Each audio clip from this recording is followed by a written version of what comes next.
This spoken poetry is dedicated para sa mga taong nangarap at may mga determinasyon sa buhay. Ako nga pala si Christine May Celeste at ang tulang ito ay entitled Pangarap o Dream. Ako'y isang simpleng tao lang. I dream and sacrifice nang mahawakan ang mga planong pinaghirapan and to spend my time para malibot ang buong kalawakan. Di na bagong dinaanan pero kahit hamunin ng langit, hindi ko ito pagkakawalan. Dream o pangarap? May 5 letra sa English at 8 letra sa Tagalog. Pero may mahabang proseso kaya kailangan magsumikap. Huwag kang umasta na parang preso. Lahat tayo ay may malayang isipan tulad ng ibon. Kaya libre lang mangarap. Pero mas importante ay kilusan mo ay maisaayon. Don't believe in luck because work with determination is a must.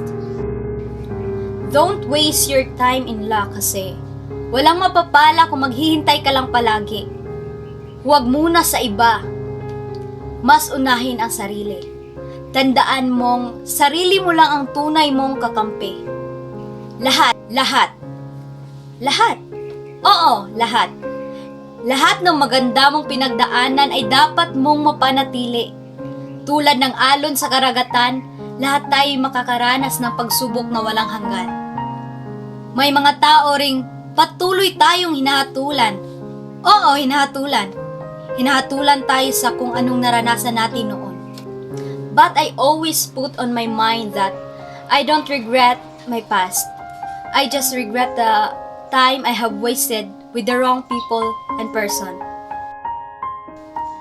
Kalmado na biyahe. Panatag at kampante. Walang himala. Isaisip mo yan palagi. Walang misyon na pinapalagpas. Lahat ay may kilos yun. At may gabay sa taas. Tanggalin lahat ng ilusyon. Gawin mo kung anong dapat. Huwag magpapadala sa emosyon. Mas mabuting maging panatag.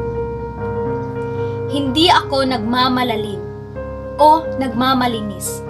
Sadyang naging mababaw lang kayo.